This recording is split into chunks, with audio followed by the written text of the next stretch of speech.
Hierdie video gaan oor die verhaal van die 47 Ronin.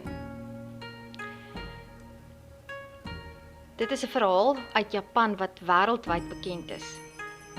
Hoe akkuraat die feite in die gebeure is, sal niemand verseker weet nie. Die grense tussen feit en fiksie het met tyd vervaag. Wat wel 'n feit is dat die verhaal van die 47 Ronin in verskeie weergawe bestaan. Dit is in die Japaneese kultuur as 'n kabuki toneelstuk gewild. Kabuki is 'n tradisionele styl van Japaneese drama. Bunraku is 'n tipe Japaneese poppespel wat ook gereeld gebruik word om die verhaal mee te vertel. Daar was verskeie filmweergawe, Japanees en van ander kulture. Die idees van lojaliteit, dapperheid, wraak en regverdigheid is universeel. Daarom is die verhaal so gewild en bekend.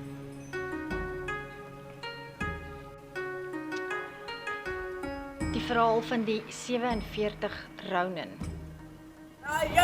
Nee, gaan weg! Kuns en kultuur of KK, soos die vak op skool genoem word dikwels gesien as 'n sogenaamde nuttelose vak.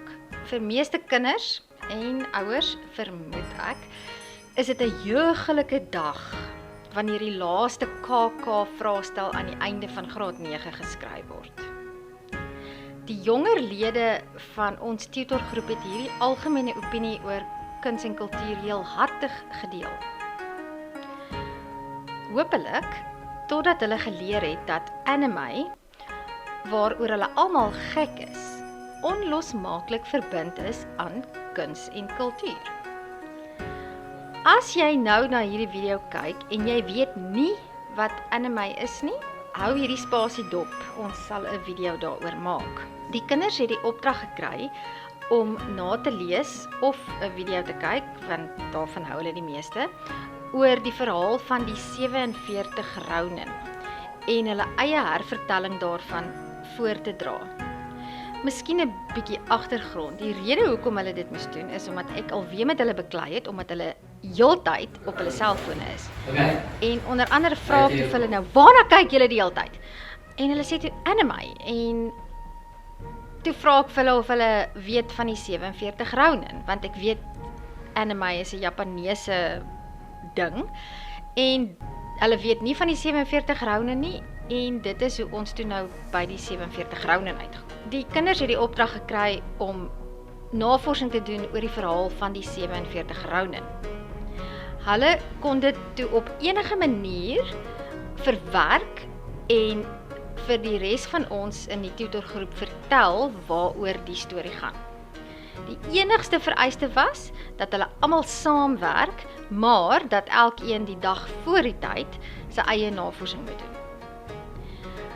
So hulle het toe nou by die huis hulle eie navorsing gedoen, en die dag toe hulle nou by die groep aankom, het hulle 3 ure gekry om voor te berei vir hulle hervertelling.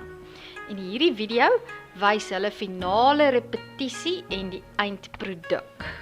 Die jaar is 1701 en heer Assen moet vir 'n groot groep hoërklas mense vermaak, maar hy weet nie hoe om dit te doen nie. Hulle kry toe vir heer Kira om hom op te lei.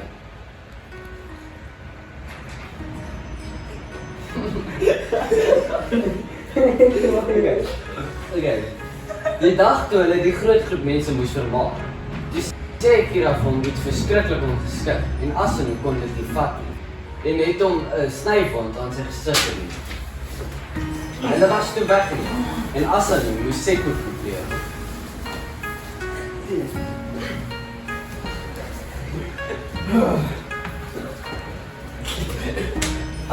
Al die samurai wat onder hom gewerk het toe Ronin geword.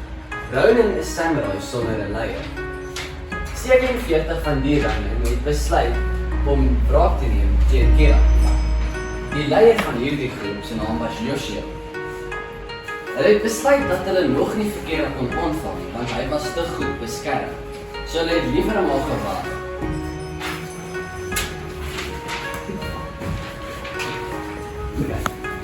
Omtrent 'n jaar en 'n half later besluit hulle dat dit nou die tyd is om vir Kira aan te val. Die twee groepe, wat een groep se leier was Joshua en die ander groep se leier was sy kind. Die een groep het van vooraf aangeval en die ander van af. 'n Groot geveg het uitgetrek en 19 wagte was dood en 22 beseer. Hulle soek toe vir Kira.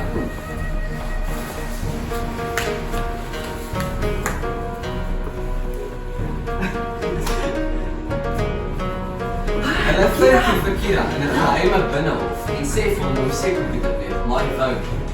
Joshua kap sy kop af.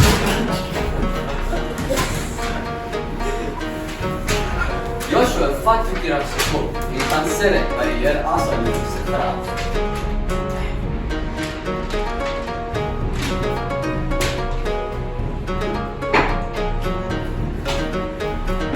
Een van die Rounen het teruggegaan na hierdie groot groep Rounens se tuis te doen, om te sê dat hulle gewen het. Die res het hulle self oorgegee en moes seppuku pleeg.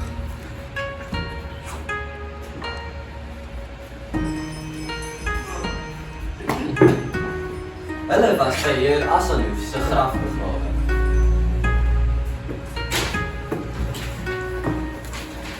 Die een Rounen wat toe op pad terug was, het homself ook oorgegee. Maar was gesê dat dit nie nodig is vir hom om seppuku te pleeg. Hy het tot 87 geleef en was ook by die res van die Rounen begrawe. Dankie. Buig, doen julle curtain call? Jy moet daar nou iets vir my begin. Kom Kira. Okay. Kom Kira.